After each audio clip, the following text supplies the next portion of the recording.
So welcome back to the BSN channel. Yeah, I switched the camera on, went backwards, and then walked back again. But it looks good for the intro anyway. So my brother's over there. What's good? Hi. Self-explanatory. This video is about sperm retention. The only reason why I'm talking about this is it's done great things for me. Since I've changed my diet and changed my ways of living, a lot of bad habits I had, I've stopped. But sperm retention, as well, you could say he's done miracles for me in a sense. But that's just a subjective angle. From different perspectives, some people will see it as you're stopping yourself from having sex and you're stopping yourself from masturbating. You know, you should just live life. But for me, I realize since I'm almost a year in with sperm retention, meaning I hate to say it, I haven't ejaculated, I haven't masturbated for more than a year. It's not something people like to talk about. But since I hit that 8-month mark, or even 6 months, or 4 months, or even 2 months at that, even 2 weeks, you can see a gradual improvement. You can see that if I'm able to hold this in and only release it when I'm making a child, then I can possibly hold in my temper. Ain't that right, bro? Don't you agree? That's true, yeah. So I'm almost at a year of sperm retention. Before I was doing it on and off, you know, I was active. But now I consciously this year I chose not to be active. I don't want to be on the market. And then this COVID happened. So that sort of accelerated the whole thing. And then now I've got to like 9 months. 10 months, let's say. And I feel pretty strong. If you see from other vlogs, there's many other vlogs about this. Things like deeper voice, you act a bit more masculine, you're more comfortable around anyone, it's not just females. I never really had that problem, to be honest.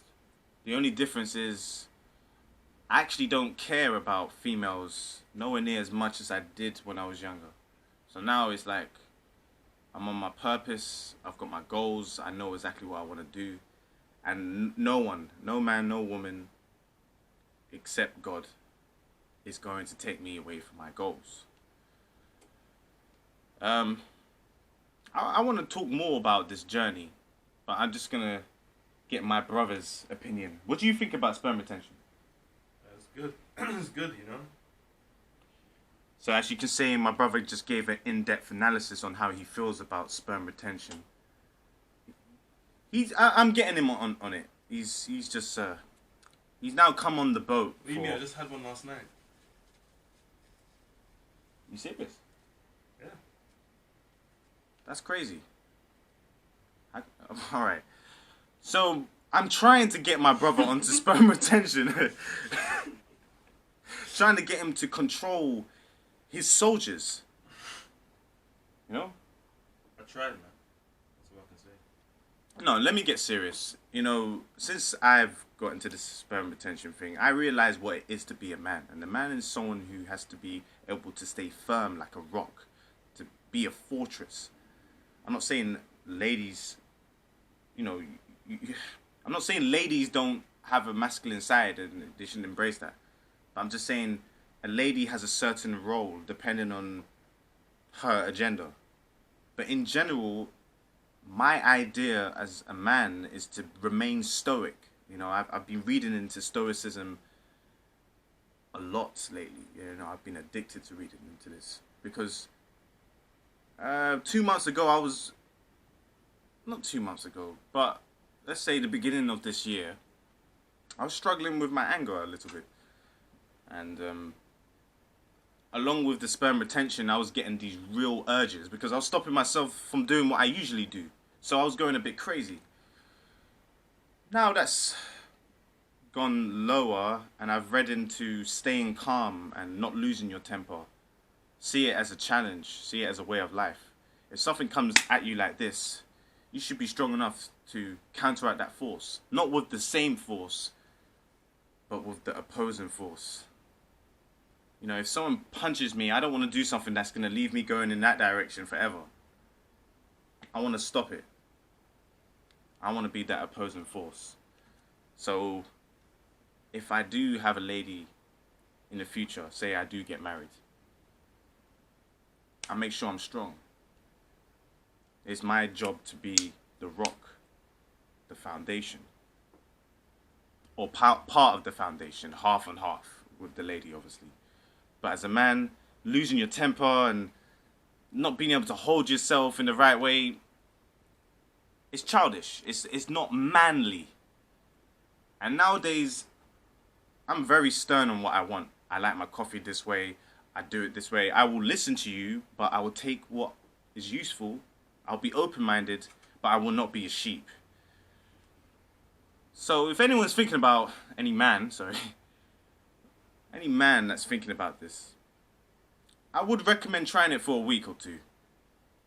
Just realize not everything has to be released. Hold in, embrace, be strong.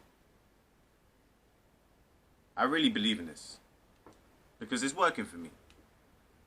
And it makes me feel that this is how man and woman should be. You should only release if you're reproducing. I'm not saying you can't have sex. I'm not saying you can't. I'm not an advocate for masturbation, I'll be honest. I'm not saying you can't have sex with your significant other. But if you do, you don't have to release. You don't have to release. Stop releasing. That's just my take. I know some ladies will be like, oh, I want you to, please. No, I mean, that's a natural urge that she's feeling, obviously. She's into you. I mean, you're literally into her, but she wants that feeling. But you have to be man enough, whatever that means, to just hold it in. And it doesn't just apply to straight people. Maybe you're gay. I can't get into that because I'm not gay. But if you are, it kind of applies. No, it does apply. It can apply. I'm going to leave it right here. So that's one thing into my personal life that I do. It's not a hobby. It's a lifestyle. It's a lifestyle choice, which I probably do for the rest of my life. Any lady that I will meet in the future will have to understand that I don't want to release. Unless we're having children, I don't want to release. Maybe once in a while, like a special moment, like for you, baby.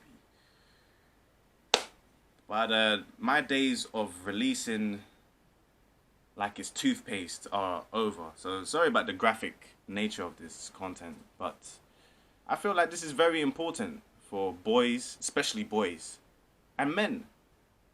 People who are addicted to watching pornography and things like this. I don't watch porn no more. Like, for years, I don't watch porn anymore. A lot of people, they hide from this. It's not a nice thing to admit. I did used to watch porn, along with a million other men.